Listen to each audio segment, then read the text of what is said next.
무언가가 당신보다 먼저 여기에 있었다. 지금 당신이 앉아있는 이 자리, 이 도시, 이 땅, 이것들이 생겨나기 수억 년 전부터 무언가가 이미 여기에 있었다. 그것은 생각했다. 그것은 움직였다. 그것은 지구를 관찰했다. 그리고 어느 순간 그것은 사라진 것처럼 보였다. 하지만 사라진 것이 아니었다. 단지 기다리고 있었을 뿐이다. 이것이 단순한 이야기가 아니다. 이것은 지질학적 기록에 남아있는 것들이다. 고고학적 발굴에서 나온 것들이다. 물리학의 방정 시간에 숨어있는 것들이다. 그리고 가장 불편한 것은 그것들이 서로 연결되어 있다는 것이다. 마치 누군가가 의도적으로 배치한 것처럼. 오늘 우리는 그 연결을 따라갈 것이다. 처음부터 끝까지. 그리고 끝에 도달했을 때 당신은 두 가지 중 하나를 선택해야 할 것이다. 이것이 모두 우연이라고 믿는 것, 아니면 우연이라고 믿는 것이 더 이상 가능하지 않다는 것을 인정하는 것. 시작은 5억 4천만 년 전이다. 지구 역사에서 가장 이상한 사건이 일어난 시기. 캄브리아기 대폭발. 지구에 존재하던 단순한 생명들이 갑자기 지질학적으로 보면 눈 깜짝할 사이에 폭발적으로 복잡해졌다. 눈이 생겼다. 신경계가 생겼다. 뼈가 생겼다. 포식자와 피식자의 관계가 생겼다. 불과 수백만 년 만에 생명의 기본 설계도가 완성되었다. 과학자들은 이것을 설명하려 했다. 여러 이론이 있다. 산소 농도의 증가, 눈 진화가 가져온 군비 경쟁, 기후변화. 이것들은 모두 타당한 설명이다. 하지만 하나의 문제가 남는다. 왜 그렇게 갑자기였는가? 왜 수억 년 동안 단순했던 생명이 불과 수백만 년 만에 그렇게 복잡해졌는가? 이 질문이 불편한 이유는 지금부터다. 캄브리아기 대폭발과 비슷한 시기에 지구 전체의 자기장이 급격하게 변화했다는 증거가 있다. 자기장의 변화는 대기의 보호막에 영향을 준다. 그리고 대기의 보호막의 변화는 우주선 입자들이 지구 표면에 닿는 양에 영향을 준다. 우주선 입자들은 DNA에 돌연변이를 일으킨다. 돌연변이가 많아지면 진화 속도가 빨라진다. 이것은 자연적인 설명이다. 완전히 타당하다. 하지만 문제는 이것이다. 왜 하필 그 시기에 자기장이 변화했는가? 무엇이 그것을 일으켰는가? 그 답이 아직 없다.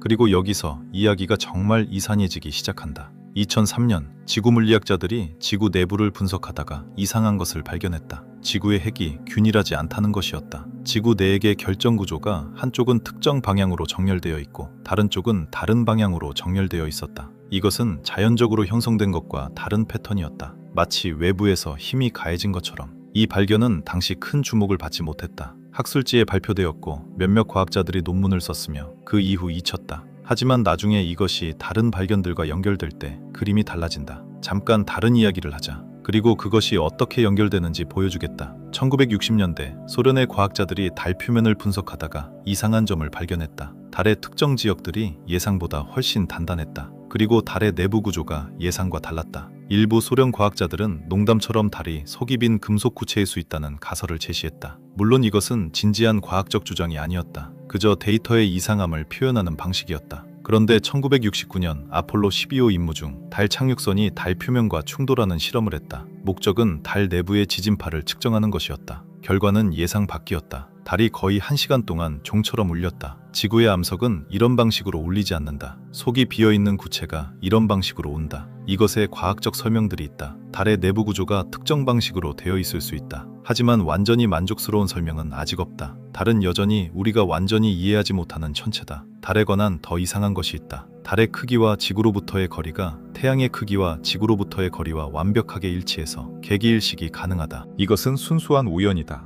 하지만 그 확률을 계산하면 이것이 우연일 가능성은 극히 낮다. 태양계의 행성들 중 달처럼 완벽한 일식을 만드는 위성을 가진 행성은 없다. 왜 지구만? 또한 달은 지구의 자전축을 안정시킨다. 달이 없다면 지구의 자전축이 급격히 변동해서 기후가 극단적으로 불안정해질 것이다. 달의 존재는 지구의 안정적인 기후를 가능하게 하고 그것이 복잡한 생명의 진화를 가능하게 했다. 달이 없었다면 우리는 없었을 것이다. 달이 지구의 위성이 된 것에 대한 주류 이론은 거대 충돌 가설이다. 초기 지구와 화성 크기의 행성이 충돌해서 그 파편이 뭉쳐 달이 되었다는 것이다. 이것이 가장 설득력 있는 설명이다. 하지만 이 충돌의 타이밍, 각도, 크기가 달이 지금과 같은 방식으로 존재하기 위해 얼마나 정확해야 했는지를 계산하면 그 확률은 천문학적으로 낮다.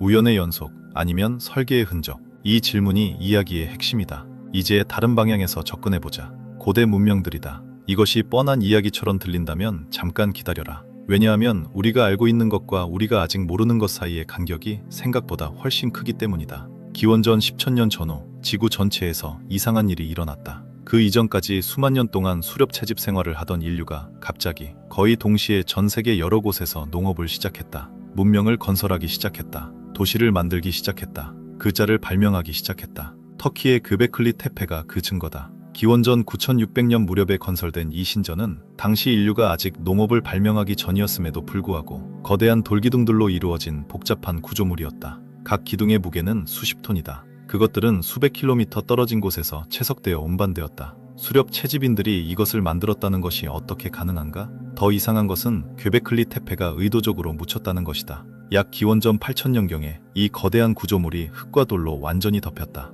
왜? 이것을 만든 사람들이 왜 이것을 숨겼는가?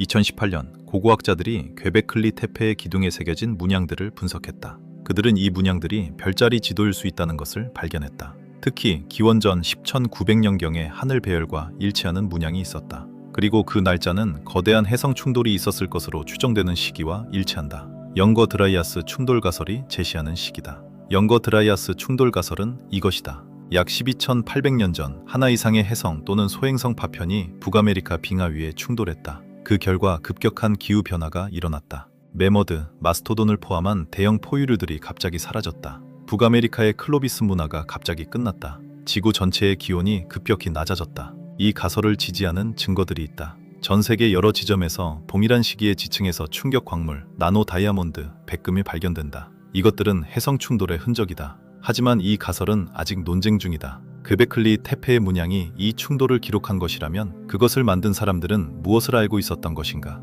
그들은 왜 이것을 돌에 새겼는가? 그리고 왜 이것을 묻었는가? 한 가지 가능성이 있다. 그들은 경고를 남기려 했다. 미래의 사람들에게 무언가가 하늘에서 왔고 그것이 세계를 바꿨다는 것을, 그리고 어쩌면 그것이 다시 올 수 있다는 것을. 이것이 단순한 고대 미신처럼 들린다면 다음을 생각해보라. 우리가 지금 알고 있는 것을. 해성과 소행성 충돌은 실제로 일어난다. 그것들은 생명의 역사를 바꿔왔다. 6,600만 년 전의 공룡 대멸종이 그 증거다. 그리고 그것들은 다시 일어날 것이다. 미래의 언젠가, 우리가 아직 모르는 날에 과거를 기록하는 것과 미래를 경고하는 것, 이것이 göbekli 테페를 만든 사람들이 한 일일 수 있다. 그리고 그것을 묻은 이유는 다음 문명이 그것을 발견할 때까지 보존하기 위해서였을 것이다. 우리가 그것을 발견했다. 정확히 그들이 의도한 시기에. 하지만 이것보다 더 이상한 것이 있다. 훨씬 더 이상한 것이. 2008년 과학자들이 세계 각지의 고대 신화들을 비교 분석했다. 그들은 놀라운 패턴을 발견했다. 전 세계 수백 개의 문화권에서 독립적으로 발전한 신화들이 공통된 이야기 구조를 가지고 있었다. 하늘에서 온 존재들, 대홍수, 지식의 전달, 그리고 언젠가 돌아온다는 약속. 이것이 인간 심리의 보편성 때문이라는 설명이 있다. 모든 문화가 비슷한 심리적 구조를 가지고 있기 때문에 비슷한 이야기를 만든다는 것이다. 칼 구스타프 융의 원형 이론이 이것을 지지한다. 하지만 이 설명으로 커버되지 않는 것들이 있다. 구체적인 수학적 지식이 신화에 포함된 경우들이다. 메소포타미아의 수메르 신화에는 행성들의 공전 주기에 대한 정확한 정보가 포함되어 있다. 고대 그리스의 안티키테라 기계는 2000년 전에 만들어진 정밀한 천문 계산기다. 중앙아메리카의 마야 달력은 금성의 공전 주기를 소수점 이하 사자리까지 정확하게 계산했다. 이것들을 단순한 관찰로 설명하는 것이 어렵다. 수천 년간의 관찰이 누적된다면 가능하다. 하지만 그 지식이 어떻게 전달되었는가? 왜 그 지식이 일부 문화에만 있고 다른 문화에는 없는가?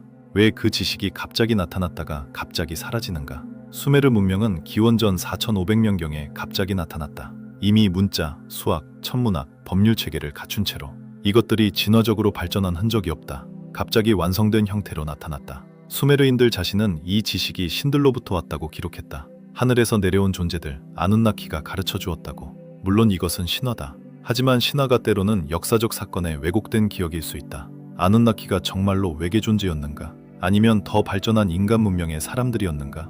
아니면 단순히 신화적 상상인가?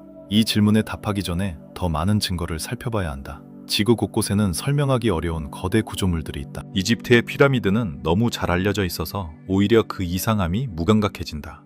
하지만 다시 생각해보자. 기자의 대피라미드는 230만 개의 돌로 만들어졌다. 평균 무게는 2.5톤, 가장 무거운 것은 80톤이다. 그것들이 어떻게 이동되었는지, 어떻게 그렇게 정밀하게 배치되었는지는 아직 완전히 설명되지 않는다. 하지만 피라미드보다 더 이상한 것이 있다. 피라미드의 내부 갱거도들이 특정 별들의 방향을 가리킨다는 것이다. 그것들이 건설된 시기, 기원전 2560년경의 하늘에서 특정 별들이 정확히 그 방향에 있었다. 오리온 자리, 시리우스. 이것들이 단순한 장식이 아니다. 무언가를 가리키고 있다. 이집트인들은 오리온 자리를 오시리스, 죽음과 부활의 신과 연결했다. 그들은 죽은 파라오의 영혼이 오리온 자리로 올라간다고 믿었다. 왜 그 특정한 별들인가? 왜 수만 킬로미터 떨어진 다른 문화들, 수메르, 마야, 인도, 중국이 모두 오리온 자리를 특별히 취급했는가? 오리온 자리는 지구에서 눈에 잘 띄는 별자리다. 그것이 이유일 수 있다. 하지만 그것이 전부는 아닐 수 있다. 오리온 자리의 베텔게우스는 거대한 별이다. 그리고 그것은 곧 폭발할 것이다. 천문학적 시간 규모에서 곧이라는 것이 내일일 수도 있고 10만 년 후일 수도 있다. 하지만 그 폭발이 일어나면 베텔게우스는 달처럼 밝아져서 낮에도 보일 것이다. 수주 동안 고대인들이 이것을 알았는가? 그들이 그 별들에 주목한 이유가 무언가를 경고하기 위해서였는가? 혹은 그 별들이 중요한 이유가 있는가? 우리가 아직 이해하지 못하는 이 모든 것이 연결되기 시작한다. 그리고 연결이 시작될 때 더 불안한 질문이 생긴다. 만약 우리보다 먼저 지구에 무언가가 있었다면, 그리고 그것이 사라지지 않았다면 그것은 지금 어디에 있는가? 지구의 지층 기록에는 이상한 것들이 있다. 정기적으로 반복되는 대멸종 패턴이다. 지구의 역사를 보면 대멸종이 약 2600만 년 주기로 반복된다는 것이 주목된다. 이것이 처음 제안된 것은 1984년이다. 고생물학자 데이비드 라우프와 잭 세코스키가 화석 기록을 분석하다가 이 패턴을 발견했다. 2600만 년 주기, 무엇이 이것을 일으키는가?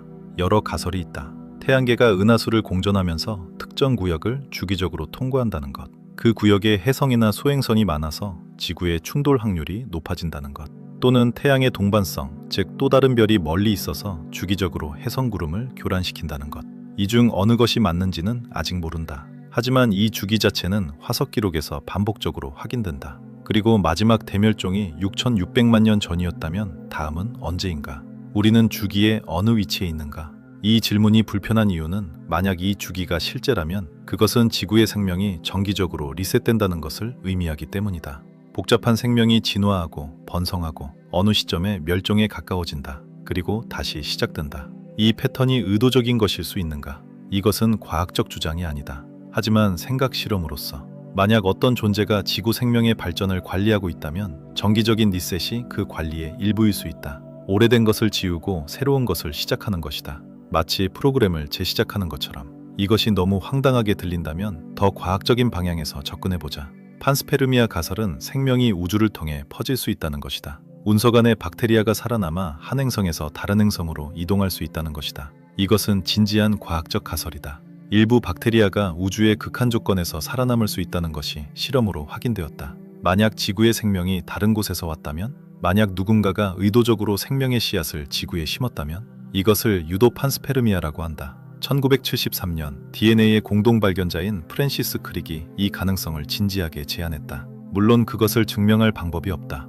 하지만 그것을 반증할 방법도 없다. 크릭이 이 가설을 제안한 데에는 이유가 있었다. 생명의 유전 코드가 너무 정교하고 복잡해서 자연적으로 형성되기에는 시간이 부족했을 수 있다는 것이다. 지구의 나이가 45억 년이고 그 안에서 생명이 탄생했지만 그 과정이 얼마나 어려운지를 감안하면 우주 어딘가에서 이미 진화된 생명이 지구에 왔다는 것이 더 가능할 수 있다는 것이다. 이것이 모든 것을 다르게 만든다. 만약 지구의 생명이 외부에서 왔다면 그 생명을 보낸 존재가 있을 것이다. 그리고 그 존재는 우리의 발전을 지켜보고 있을 것이다. 자신들이 심은 씨앗이 어떻게 자랐는지를. 이것이 과학적 사실이 아닌 것은 안다. 하지만 이것이 완전히 불가능하지도 않다는 것이 불편하다. 그리고 그 불가능하지 않음이 다음 질문으로 이어진다. 만약 우리가 관찰받고 있다면 그 관찰자는 어디에 있는가? 이 질문에 접근하는 방법이 있다. 우리 자신의 경험에서. 우리가 만약 다른 행성의 생명을 관찰하고 싶다면 어떻게 할 것인가? 가장 효율적인 방법은 물리적으로 그곳에 가는 것이 아니다. 탐사선을 보내거나 원격으로 관측하는 것이다. 자신들의 존재를 숨기면서. 이것이 어두운 숲 가설과 연결된다. 발전한 문명은 자신을 숨긴다. 하지만 동시에 다른 문명을 관찰한다. 그들이 우리를 관찰하고 있다면 우리는 그것을 어떻게 알 수 있는가? 어쩌면 알 수 없다. 어쩌면 그것이 요점이다. 하지만 우리가 놓치고 있는 신호들이 있을 수 있다. 우리가 신호로 인식하지 못하는 것들. 1977년의 와우 신호는 72초 동안의 전파 신호였다. 그것이 외계 기원인지 아닌지는 여전히 모른다. 하지만 그것이 한 번이었다는 것이 중요하다. 단 한 번. 마치 누군가가 우리가 듣고 있는지 확인하는 것처럼. 그 이후 수십 년 동안 비슷한 신호는 없었다. 하지만 2015년에 러시아의 외탄 600망원경이 이상한 신호를 포착했다. 헤르쿨레스 별자리 방향에서 오는 강력한 전파 신호였다. 그 신호는 반복되지 않았다. 과학자들은 그것이 지상 기반 간섭이었을 가능성이 높다고 결론냈다. 하지만 완전히 배제되지는 않았다.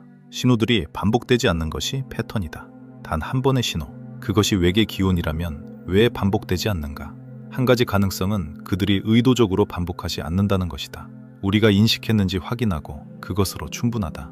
그들은 접촉을 원하지 않는다. 단지 우리의 반응을 보고 싶을 뿐이다. 이 생각이 불안하다면 다음은 더욱 그렇다. UFO, 미확인 비행물체. 이것은 오랫동안 음모론과 동일시되어 왔다. 하지만 최근 몇 년 동안 상황이 바뀌었다. 2017년 뉴욕타임스가 미국 국방부가 비밀 UFO 연구 프로그램을 운영하고 있었다는 것을 보도했다. 선진항공 우주위협 식별 프로그램 AATIP가 그것이다. 그 이후 미국 정부는 UAP, 미확인 항공현상이라는 새로운 용어를 사용하면서 공식적으로 이 문제를 다루기 시작했다. 2021년에 미국 정부가 의회에 제출한 보고서는 144건의 UAP 사례를 분석했다. 그중 143건은 설명할 수 없었다. 단 1건만이 기상기구로 확인되었다. 이 사례들 중 일부는 매우 이산한 특성을 보인다. 음속 장벽을 깨는 소닉붐 없이 극초음속으로 이동, 갑작스러운 방향 전환, 물에 잠겼다가 다시 나타남, 탐지를 방해하는 것처럼 보이는 행동. 이것들은 현재 우리의 기술로 설명하기 어렵다. 물론 이것들이 첨단 군사 기술일 수 있다. 미국이 모르는 중국이나 러시아의 기술일 수 있다. 또는 대기 현상의 오해일 수 있다. 하지만 2021년 보고서는 이러한 가능성들을 배제하지 못했다고 명시했다. 그리고 외계 기원의 가능성도 배제하지 않았다. 2023년 미국 하원 청문회에서 전 첩보장교 데이비드 그러시가 증언했다. 그는 미국 정부가 비인간 기원의 물체를 수십 년간 보유하고 있으며 그것들을 역설계하려는 프로그램이 있다고 주장했다. 이것은 검증되지 않은 주장이다. 하지만 그것이 의회 청문회에서 증언으로 제출되었다는 것 자체가 이례적이다. 이 모든 것이 무엇을 의미하는가? 우리는 아직 모른다. 하지만 분명한 것은 이 문제가 더 이상 무시할 수 없는 수준이 되었다는 것이다.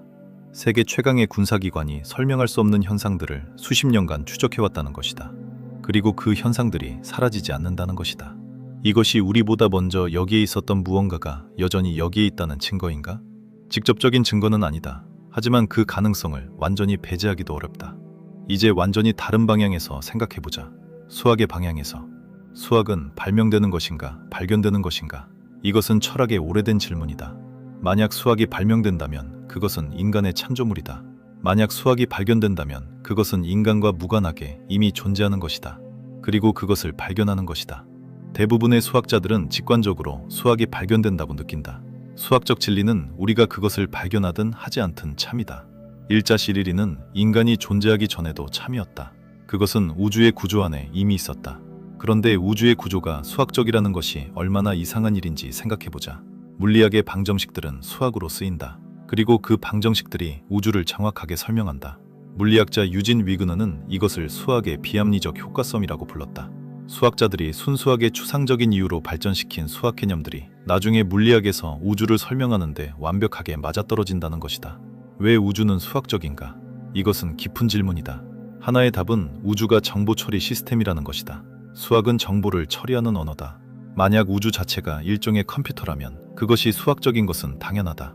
이 생각을 더 밀고 나가면 시뮬레이션 가설에 도달한다. 우리가 살고 있는 현실이 어떤 고등존재가 만든 시뮬레이션일 수 있다는 것이다. 닉 보스트롬의 논문은 이것이 단순한 공상이 아니라 심각하게 고려해야 할 가능성이라고 주장한다. 만약 기술이 충분히 발전한 문명이 현실을 시뮬레이션할 수 있다면, 그리고 그들이 많은 시뮬레이션을 실행한다면 통계적으로 우리가 시뮬레이션 안에 있을 가능성이 압도적으로 높다는 것이다. 이것이 우리보다 먼저 여기에 있었던 것의 정체일 수 있는가? 시뮬레이션을 만든 존재가 우리가 경험하는 현실을 설계했고 그것 안에 무언가를 배치했는가?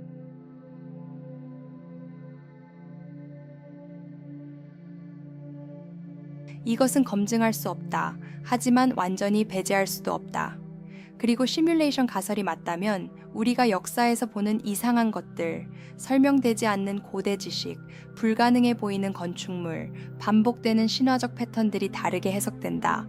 그것들은 우연이 아니라 설계의 흔적이다. 이제 가장 최근의 발견들로 와보자.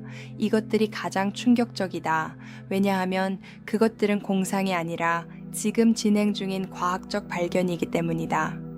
2017년 성간 천체 오umu아무아가 우리 태양계를 통과했다. 이것은 다른 별계에서 온 첫 번째로 확인된 성간 천체였다. 그것의 특성이 이상했다.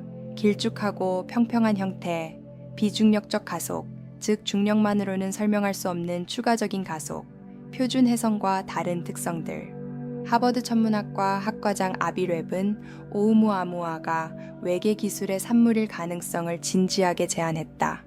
빛도츠, 즉 빛의 압력으로 움직이는 우주선일 수 있다는 것이다. 이것이 맞다면 그것은 인류가 처음으로 외계 기술의 증거를 관측한 사건이다. 대부분의 과학자들은 회의적이었다.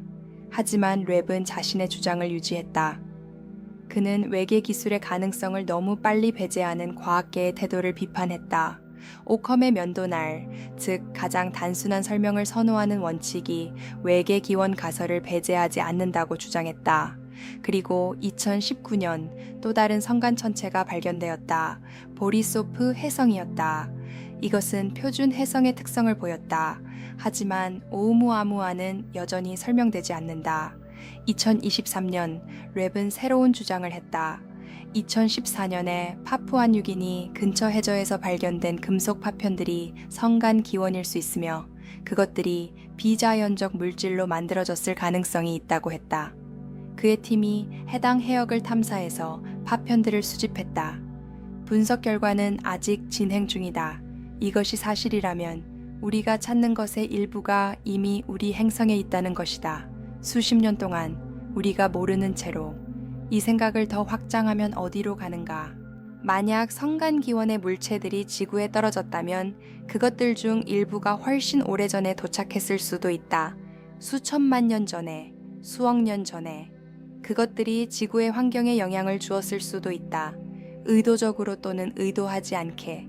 이것이 판스페르미아 가설과 연결된다.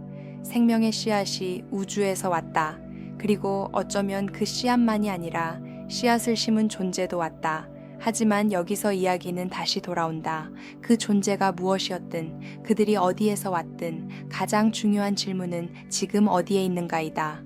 그들이 여전히 있다면, 그리고 여전히 지켜보고 있다면 그들은 우리가 무엇을 하는지 보고 있다. 우리가 핵무기를 만드는 것을 보고 있다. 우리가 기후를 바꾸는 것을 보고 있다. 우리가 AI를 만드는 것을 보고 있다. 그들은 어떻게 생각하는가? 우리가 위험 수위를 넘으면 개입할 것인가? 아니면 단지 지켜볼 것인가? 이것이 어두운 가능성이다. 그들이 개입하지 않는다. 그들은 실험을 진행하고 있다. 우리가 어떤 선택을 하는지 보려고. 그리고 우리가 잘못된 선택을 하면 그것이 그들에게 데이터가 된다. 다음번에는 다르게 설계할 수 있다. 이것이 너무 냉정하게 들린다면 더 따뜻한 가능성도 있다. 그들이 개입한다. 하지만 우리가 알아채지 못하는 방식으로 우리가 스스로 해결할 수 있도록 조용히 돕는다. 위기의 순간마다 결정적인 인물이 나타나는 것이 단순한 역사적 우연인가 아니면 무언가의 개입인가, 이것은 검증할 수 없다. 그리고 그것이 바로 요점일 수 있다. 개입이 있더라도 그것은 우리가 인식하지 못하는 방식이어야 한다. 왜냐하면 우리가 인식한다면 그것은 우리 스스로의 발전이 아니기 때문이다. 자유의지가 없어지기 때문이다. 이 생각이 신학적으로 들린다면 그것은 우연이 아니다. 모든 종교는 어떤 형태로든 우리보다 앞서 존재하는 것, 우리를 지켜보는 것, 우리의 선택에 관심을 갖는 것에 대한 이야기를 한다. 이것이 단순히 인간의 심리적 필요에서 온 것인가? 아니면 그것들이 실제 무언가에 대한 왜곡된 기억인가? 종교와 과학이 이 지점에서 만난다. 그리고 그 만남이 불편한 이유는 둘 다 같은 질문을 하고 있기 때문이다. 우리는 혼자인가? 우리보다 더 큰 무언가가 있는가? 과학은 이것을 관찰과 실험으로 접근한다. 종교는 이것을 신앙과 경험으로 접근한다. 방법이 다르지만 질문이 같다. 그리고 아직 어느 쪽도 완전한 답을 갖지 못했다. 하지만 둘 다 같은 방향을 가리키는 것들이 있다. 우리 이전에 무언가가 있었다. 그것이 지금도 어딘가에 있다. 그리고 그것이 우리에게 무관하지 않다. 이제 가장 최근에 가장 구체적인 이야기로 가보자. 왜냐하면 이것이 공상에서 현실로 가장 가깝게 접근하는 부분이기 때문이다. 2021년 하버드 대학교 교수 아비 로에비 책을 출판했다. 제목은 외계인이다. 그는 이 책에서 과학자들이 외계 기술의 가능성을 고려하는 것을 두려워한다고 주장했다. 왜냐하면 그것이 주류 과학계에서 조롱의 대상이 되기 때문이다. 하지만 랩은 이것이 과학적으로 잘못된 태도라고 주장한다. 외계 기술의 가능성은 다른 가설들과 동일한 기준으로 평가받아야 한다. 2023년 그는 갈릴러 프로젝트를 설립했다. 이것은 UAP를 체계적으로 관측하고 분석하는 과학적 프로그램이다. 수십 명의 과학자들이 참여하고 있다. 하버드 캠퍼스에 고해상도 카메라, 적외선 센서, 레이더 시스템이 설치되었다. 목적은 하늘에 있는 이상한 것들을 과학적으로 기록하는 것이다. 이것이 중요한 이유는 처음으로 이 현상이 진지한 과학적 방법으로 접근받고 있기 때문이다. 음모론이 아니라, 믿음이 아니라 데이터와 분석으로 이 프로젝트의 초기 결과들이 나오기 시작했다. 2023년까지 수천 개의 물체가 기록되었다. 대부분은 새, 비행기, 기상기구로 식별되었다. 하지만 일부는 그렇지 않았다. 설명되지 않는 특성을 가진 물체들이 있었다. 이것이 아직 외계 기술의 증거는 아니다. 하지만 과학이 진지하게 이 질문을 다루기 시작했다는 것이다. 그리고 그것이 변화의 시작이다. 동시에 제임스 웹 우주망원경이 외계 행성의 대기를 분석하고 있다. TRAPPIST-1 시스템의 행성들 중 하나에서 생명의 흔적을 찾는 것이 가능해졌다. 만약 그것이 발견된다면 우리는 우주에 혼자가 아니라는 것을 알게 된다. 그리고 그 발견은 모든 것을 바꿀 것이다. 화성에서 퍼시비어런스 로버가 고대 생명의 흔적을 찾고 있다. 만약 화성에서 고대 박테리아의 흔적이 발견된다면 그것은 생명이 우주 어디에나 탄생할 수 있다는 것을 의미한다. 그리고 어쩌면 그중 일부가 지구에 왔다는 것을.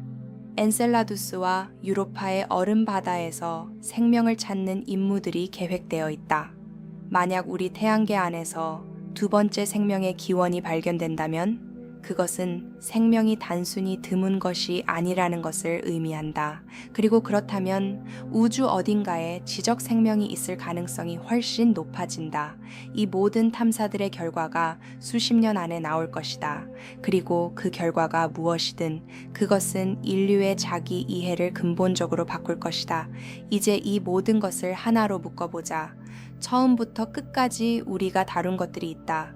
캄브리아기의 갑작스러운 생명 복잡화, 달의 이상한 특성들, 고대 문명들에 설명되지 않는 지식, 전 세계 신화들의 공통 패턴, 정기적인 대멸종 주기, 성간 천체 오우무아무아, 설명되지 않는 UAP들, 이것들이 연결된다면 무엇을 가리키는가 하나의 그림이 나타난다.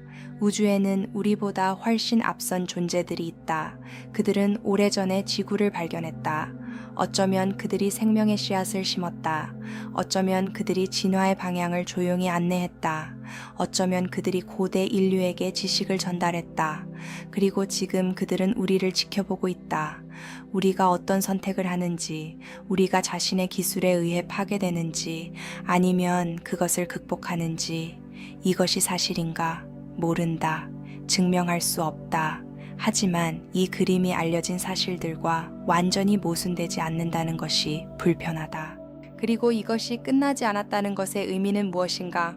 만약 이 이야기가 진행 중이라면 우리는 지금 그 이야기의 결정적인 장에 있다. 인류가 처음으로 우주로 나아가고 있는 시대.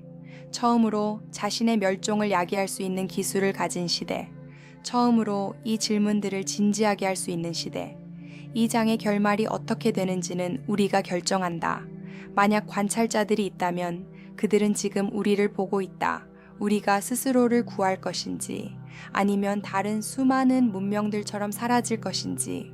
이것이 철학적 질문처럼 들릴 수 있다. 하지만 그렇지 않다. 이것은 가장 실용적인 질문이다. 왜냐하면 그 답이 지금 우리가 내리는 결정들에 달려 있기 때문이다. 핵 위협을 줄이는 것, 기후를 안정화하는 것, AI를 안전하게 개발하는 것, 국제 협력을 강화하는 것, 이것들이 단순히 좋은 정책이 아니다. 이것들이 우리가 그 이야기의 다음 장으로 넘어갈 수 있는 조건들이다. 그리고 만약 관찰자들이 없다면, 만약 우리가 정말로 혼자라면, 그렇다면 그 책임은 더욱 크다. 우주에서 자의식을 가진 유일한 존재로서 우리가 그 의식을 유지하는 것이 우주 전체의 손실이냐 아니냐를 결정한다. 어느 쪽이든 결론은 같다. 우리는 살아남아야 한다. 오래, 충분히 오래. 이 이야기의 진짜 결말을 알 수 있을 만큼 우리보다 먼저 여기에 있었던 것이 무엇이든 그것은 우리에게 무언가를 남겼다. 우주를 바라보는 눈, 질문하는 마음, 그리고 답을 찾으려는 충동. 그것이 우리가 여기에 있는 이유일 수 있다.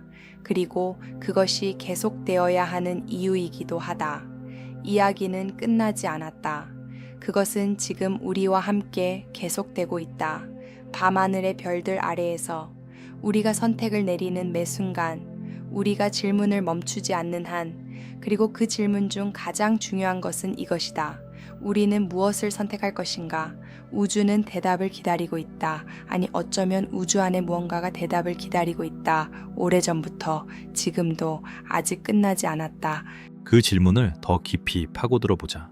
왜냐하면 우리가 아직 다루지 않은 것들이 있기 때문이다.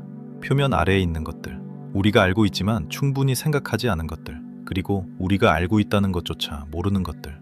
인간의 DNA를 생각해 보자. 이것이 가장 이상한 곳에서 시작되는 이야기다.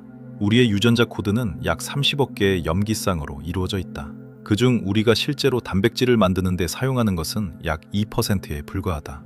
나머지 98%는 오랫동안 쓸모없는 정크 DNA라고 불렸다. 진화의 잔재, 사용되지 않는 코드들. 그런데 2012년 이엔코드 프로젝트가 결과를 발표했다. 이 프로젝트는 수백 명의 과학자들이 인간 게놈 전체를 분석한 것이다. 결과는 충격적이었다. 그 98% 중 적어도 80%가 생물학적 기능을 가지고 있었다.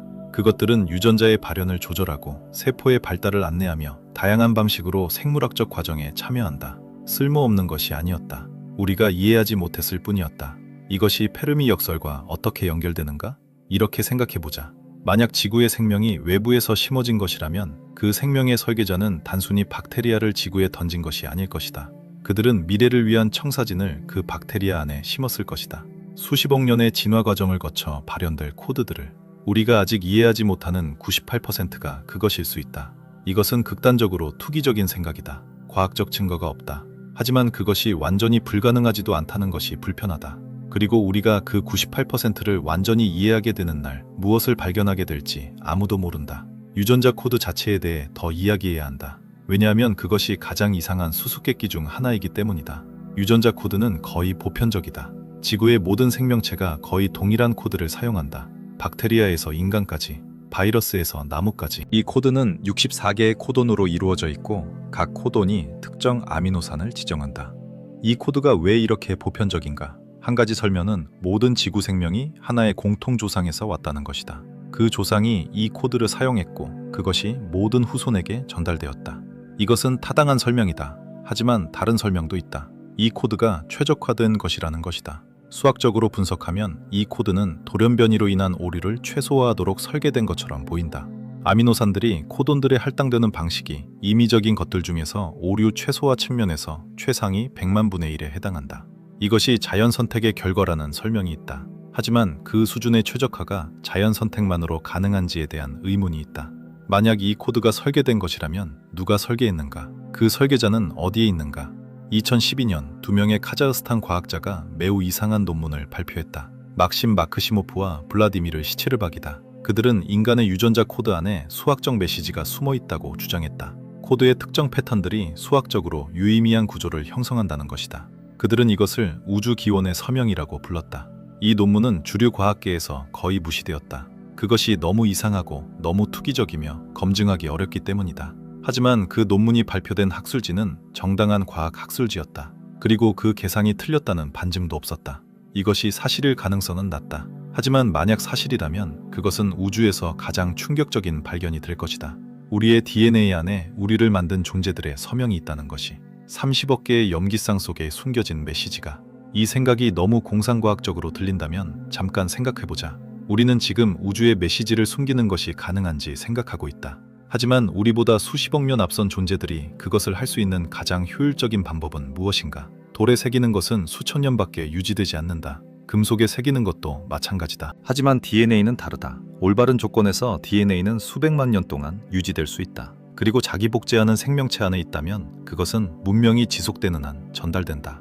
만약 당신이 수십억 년 후의 존재들에게 메시지를 남기려 한다면 DNA보다 더 좋은 매체가 있는가? 이제 완전히 다른 방향에서 접근해보자. 의식의 문제다. 이것이 어쩌면 모든 것의 핵심이다. 의식이 무엇인지는 아직 모른다. 뇌가 어떻게 주관적 경험을 만드는지. 빨간색을 볼 때 우리가 느끼는 빨강의 경험, 즉 퀄리아가 어떻게 신경활동에서 나오는지. 이것이 철학에서 어려운 문제라고 불린다. 그리고 수십 년간의 연구에도 불구하고 근본적인 답이 없다. 한 가지 이유는 의식이 물질적 과정의 부산물이 아닐 수 있기 때문이다. 어쩌면 의식이 우주의 근본적인 특성일 수 있다. 물질과 에너지처럼. 이것을 범심론이라고 한다. 의식이 우주 어디에나 있다는 것이다. 우리가 경험하는 의식은 그것의 복잡한 버전이다. 만약 의식이 우주의 근본적인 특성이라면 그것은 우리보다 먼저 여기에 있었다. 우주가 시작될 때부터. 그리고 그것이 특정 방식으로 복잡해지면서 우리 같은 존재들이 나타난다. 이 관점에서 보면 지적 생명의 주저는 우주가 자기 자신을 인식하는 과정이다. 우주가 눈을 뜨는 것이다. 그리고 그 눈이 우리다. 이것이 아름다운 생각이지만 동시에 무서운 함의가 있다. 만약 우주가 자기 자신을 인식하려는 경향이 있다면 그 과정은 우리 하나에서 끝나지 않는다. 우주 곳곳에서 같은 과정이 일어나고 있다. 다양한 형태로, 다양한 수준으로. 우리가 그중 하나다. 그리고 그 다른 존재들 중 일부가 우리보다 훨씬 앞서 있다면 그들의 의식은 우리와 비교할 수 없을 만큼 복잡하고 심오할 것이다. 개미가 인간의 의식을 이해하지 못하는 것처럼 우리는 그들의 의식을 이해하지 못할 것이다. 이것이 우주의 침묵의 또 다른 설명이 될 수 있다. 그들은 신호를 보내지 않는 것이 아니다. 그들은 보내고 있다. 하지만 우리가 그것을 신호로 인식하지 못하는 것이다. 개미가 인터넷을 인식하지 못하는 것처럼. 그들의 통신 방식이 우리의 인식 능력을 완전히 벗어났기 때문이다. 이 생각을 물리학으로 가져가 보자. 양자역학은 우리가 직관적으로 이해하지 못하는 방식으로 우주가 작동한다는 것을 보여준다. 양자얽힘, 입자가 동시에 두 곳에 있는 것처럼 보이는 중첩, 관찰이 결과에 영향을 미치는 것. 이것들은 수학적으로 완벽하게 기술되지만 직관적으로 이해하기 어렵다. 만약 발전한 문명이 양자역학을 완전히 이해하고 그것을 통신에 이용한다면 양자얽힘을 포함한 통신은 전통적인 전파와 완전히 다르다. 우리가 전파를 탐색하면서 그것을 놓치고 있을 수 있다. 더 나아가서 일부 물리학자들은 우주가 양자정보 처리 시스템이라고 주장한다. 모든 물리적 현상이 근본적으로 정보의 처리라는 것이다. 만약 이것이 맞다면 발전한 존재들이 이 시스템을 이용해 존재하는 방식이 우리와 완전히 다를 수 있다. 그들은 물질적 몸이 없을 수 있다. 그들은 우주의 양자정보 구조 안에 직접 존재할 수 있다. 우리가 인식하는 물리적 현실과 다른 차원에서. 이것이 너무 추상적이라면 더 구체적인 예시를 생각해보자. 우리가 컴퓨터 시뮬레이션을 만들면 그 안의 캐릭터들은 우리의 존재를 인식할 수 없다. 그들은 자신들의 시뮬레이션 현실 안에서만 존재한다. 우리는 그 현실 밖에 있다. 만약 우리가 그 캐릭터들에게 메시지를 남기려 한다면 그것은 그들의 현실 안에서 의미 있는 방식이어야 한다. 그들이 인식할 수 있는 방식으로. 발전한 외계 문명이 우리에게 메시지를 보내려 한다면 같은 문제가 있다. 그들의 존재 방식이 우리와 너무 다르다면 그들이 우리에게 인식될 수 있는 방식으로 메시지를 보내는 것이 어려울 것이다. 하지만 어쩌면 그들이 그 방법을 찾았을 수 있다. 수학을 통해서. 수학은 존재 방식과 무관하게 유효하다. 인간이 발견한 수학도 외계 존재가 발견한 수학도 같은 진리를 가리킨다. 그것이 보편적인 언어의 유일한 후보다. 그러므로 만약 메시지가 있다면 그것은 수학적 패턴으로 되어 있을 것이다. 그리고 우리는 그것을 자연에서 찾아야 한다. 자연이 우리에게 보여주는 수학적 패턴들 안에서. 피보나치 수열을 생각해보자.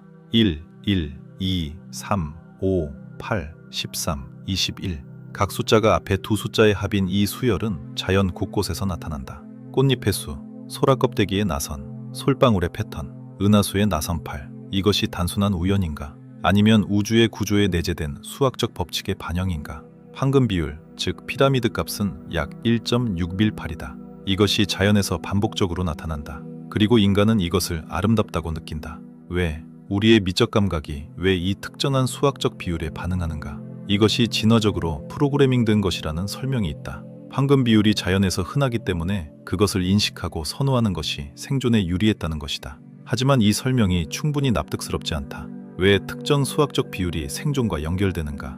다른 설명은 우주가 이 비율을 선호하도록 구조화되어 있다는 것이다. 그리고 우리의 의식이 우주의 구조를 반영하기 때문에 우리도 그것을 선호한다. 이것은 우리가 단순히 우주의 산물이 아니라 우주의 구조를 담은 소우주라는 것이다. 동양 철학의 오래된 개념이 이것을 말한다. 인간이 소우주이고 우주가 대우주라는 것이다. 우리 안에 우주의 패턴이 있다. 이것이 철학적 직관이 아니라 수학적으로 사실일 수 있다. 이제 시간의 문제를 다루어야 한다. 왜냐하면 그것이 이 모든 이야기에서 가장 이상한 차원이기 때문이다. 우리는 시간이 한 방향으로 흐른다고 생각한다. 과거에서 현재로, 현재에서 미래로. 이것이 우리의 경험이다. 하지만 물리학의 기본 방정식들은 시간이 대칭적이다. 미래에서 과거로도 똑같이 작동한다. 그러므로 물리학적으로 시간의 방향은 임의적이다. 시간이 왜 한 방향으로 흐르는 것처럼 보이는가에 대한 설명은 연력학 제2법칙에서 온다. 엔트로피, 즉 무질서도가 증가하는 방향이 시간의 방향처럼 보인다는 것이다. 하지만 이것도 완전한 설명이 아니다. 일반 상계성 이론에서 시간은 공간과 통합된 시공간의 차원이다. 그것은 중력에 의해 휘어진다. 가난 중력장에서는 시간이 더 느리게 흐른다. 블랙홀 근처에서는 시간이 거의 멈춘다. 이것은 이론이 아니라 측정된 사실이다. 만약 발전한 문명이 시간을 우리와 다른 방식으로 경험한다면, 만약 그들이 시공간의 구조를 조작할 수 있다면, 그들이 우리의 과거, 현재, 미래에 접근하는 방식이 우리와 근본적으로 다를 수 있다. 이것이 공상과학이다. 하지만 물리학이 허용하는 공상이다. 웜홀은 일반 상대성 이론의 해이다. 시간여행이 이론적으로 가능한지에 대한 논쟁이 물리학자들 사이에 있다. 스티븐 호킹은 만약 시간여행이 가능하다면 왜 미래에서 온 방문자가 없냐고 반문했다. 시간여행자 파티 실험이라고 불리는 것이다. 하지만 이 반문에는 맹점이 있다. 만약 시간여행자들이 자신의 존재를 숨기려 한다면 그들은 우리가 인식하지 못하는 방식으로 왔을 것이다. 또는 더 근본적으로 만약 미래가 결정론적이어서 시간여행자들의 행동이 이미 역사의 일부라면 그들이 이미 와 있고 그것이 이미 일어난 일이며 우리가 그것을 시간여행의 결과라고 인식하지 못하는 것일 수 있다. 이것이 역사의 특정 사건들을 새롭게 보게 만든다. 인류 역사에서 갑작스럽게 나타난 천재들, 레오나르도 다빈치, 뉴턴, 아인슈타인, 이들의 통찰이 왜 그렇게 갑작스럽고 그렇게 멀리 앞서 있었는가? 그들이 단순히 유전적으로 뛰어났기 때문인가? 아니면 그들이 어떤 방식으로 정보에 접근했기 때문인가? 다빈치의 노트는 그의 시대보다 수백 년 앞선 개념들로 가득 차 있다. 비행기계, 탱크, 태양에너지, 해부학, 이것들이 어떻게 15세기 사람에게 가능했는가? 물론 그가 천재였기 때문이다. 하지만 천재성만으로 설명하기에는 그 격차가 너무 크다. 이것이 음모론처럼 들린다면 그것은 우리가 이것에 익숙하지 않기 때문이다. 하지만 정보의 원천이 단순히 한 개인의 뇌가 아닐 수 있다는 가능성을 완전히 배제할 수 없다. 그리고 그 정보의 원천이 무엇이든 그것이 인류의 발전을 가속시켰다는 것은 사실이다. 이제 가장 최근의 이상한 발견으로 가보자. 2019년 과학자들이 우주의 대규모 구조를 분석하다가 이상한 것을 발견했다. 우주의 은하들이 분포되는 방식이 예상과 달랐다. 특정 규모에서 은하들이 규칙적인 패턴으로 배열되어 있는 것처럼 보였다. 이것은 우주가 균질하고 등방적이어야 한다는 기본 가정과 충돌한다. 이 발견은 아직 논쟁 중이다. 많은 과학자들이 이것이 통계적 이상이거나 관측 오류일 것이라고 생각한다. 하지만 일부는 이것이 근본적으로 중요한 무언가를 가리킨다고 생각한다. 우리가 우주의 구조에 대해 잘못 이해하고 있는 무언가가 있다는 것을. 같은 해에 우주 배경 복사, 즉 빅뱅의 장관에서 이상한 패턴이 발견되었다. 특정 방향에서 예상보다 낮은 온도 구역이 있었다. 이것이 콜드 스팟이라고 불린다. 그것의 원인에 대한 설명이 여럿 있지만 아직 결정적인 답이 없다. 일부 과학자들은 이것이 우리 우주와 다른 우주의 충돌 흔적일 수 있다고 주장한다. 다중우주의 증거. 또 2021년에는 허블 상수 긴장이라는 문제가 더욱 심각해졌다. 우주의 팽창 속도를 측정하는 두 가지 방법이 서로 다른 값을 준다. 그 차이가 통계적 오류의 범위를 넘는다. 이것은 우리의 우주 모델에 근본적으로 잘못된 무언가가 있다는 것을 시사한다. 이 발견들이 연결된다면 무엇을 의미하는가? 우리가 우주를 이해하는 방식이 불완전하다는 것이다. 그리고 그 불완전함이 어쩌면 우리보다 먼저 여기에 있었던 것에 대한 단서를 숨기고 있다. 우주가 우리에게 숨기는 것이 있다고 생각해보자. 우리가 인식하는 현실이 전체가 아니라는 것. 빛이 스펙트럼의 일부만 우리 눈에 보이는 것처럼 우리가 인식하는 우주도 전체의 일부일 수 있다. 그리고 우리가 인식하지 못하는 부분에 다른 것들이 있을 수 있다. 암흑물질이 이것의 구체적인 예시다. 우주 질량 에너지의 약 27%가 암흑물질이다. 그것은 중력을 통해서만 감지된다. 빛과 상호작용하지 않는다. 우리는 그것이 무엇인지 모른다. 그것이 새로운 종류의 입자인지 아니면 우리의 물리학 이론이 근본적으로 잘못된 것인지 모른다. 암흑 에너지는 더욱 이상하다. 우주 에너지의 약 68%가 암흑 에너지다. 그것은 우주의 팽창을 가속시키고 있다. 우리는 그것이 무엇인지 전혀 모른다. 그것이 빈 공간의 에너지인지 새로운 물리 현상인지 아니면 다른 무언가인지 우리가 이해하는 것은 우주의 5%에 불과하다. 나머지 95%는 우리가 이름조차 제대로 붙이지 못하고 있다. 암흑이라고 부를 뿐이다. 그 95% 안에 무엇이 있는가? 만약 발전한 존재들이 우리가 인식하지 못하는 물질과 에너지를 이용해 존재한다면 우리는 그들을 완전히 놓치고 있다. 이것이 우주의 침묵에 대한 또 다른 설명이다. 그들은 침묵하는 것이 아니다. 그들은 우리가 듣지 못하는 방식으로 말하고 있다. 우리가 보지 못하는 방식으로 존재한다. 5%의 우주 안에 갇혀있는 우리가 95%의 우주에서 일어나는 것을 어떻게 알겠는가? 이 생각이 다른 곳으로 이어진다. 만약 우리보다 먼저 여기에 있었던 것이 암흑물질이나 암흑에너지를 이용하는 존재들이라면 그들이 지금도 우리 주변에 있을 수 있다. 문자 그대로 우리 옆에. 하지만 우리가 그들을 인식하지 못할 뿐이다. 이것이 귀신이나 영혼 같은 개념과 연결되는 것이 흥미롭다. 모든 문화가 보이지 않는 존재들의 개념을 가지고 있다. 우리 옆에 있지만 볼 수 없는 것들. 이것이 단순한 미신인가? 아니면 이것이 95%의 우주에 있는 무언가에 대한 왜곡된 인식인가? 물론 이것은 과학적 주장이 아니다. 하지만 우리가 우주를 5%만 이해하면서 나머지를 자신있게 배제하는 것이 얼마나 오만한 일인지를 보여준다. 이제 이 이야기의 가장 인간적인 차원으로 들어가 보자. 왜냐하면 이 모든 것이 궁극적으로 우리 자신에 관한 이야기이기 때문이다. 인간은 왜 이런 질문들을 하는가? 다른 동물들은 우주의 기원을 묻지 않는다. 그들은 생존과 번식에 집중한다. 하지만 인간은 다르다. 우리는 우리의 즉각적인 생존과 관련 없는 질문들을 한다. 우주의 나이는 얼마인가? 블랙홀 안에는 무엇이 있는가? 우리는 혼자인가? 이 호기심이 어디서 왔는가? 진화적으로 설명하려면 이 호기심이 생존에 어떤 이점을 주는지 보여야 한다. 그리고 어느 정도는 설명된다. 호기심이 새로운 자원과 도구를 발견하게 한다. 패턴 인식이 포식자를 피하게 한다. 하지만 우주의 나이를 아는 것이 생존에 어떤 직접적인 이점을 주는가? 아마 없다. 그렇다면 왜 우리에게 이 호기심이 있는가? 한 가지 가능성은 이 호기심이 진화적 부산물이라는 것이다.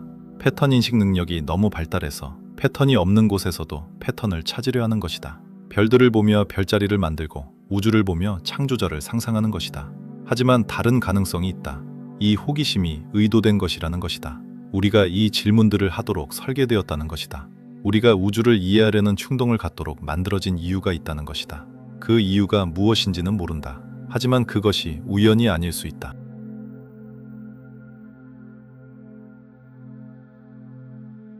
어쩌면 우리는 우주가 자신을 이해하는 도구로 만들어진 것이다. 우주가 자기 자신을 인식하기 위해 우리 같은 존재들을 필요로 한다. 그리고 우리가 이 질문들을 하는 것이 그 목적의 실현이다.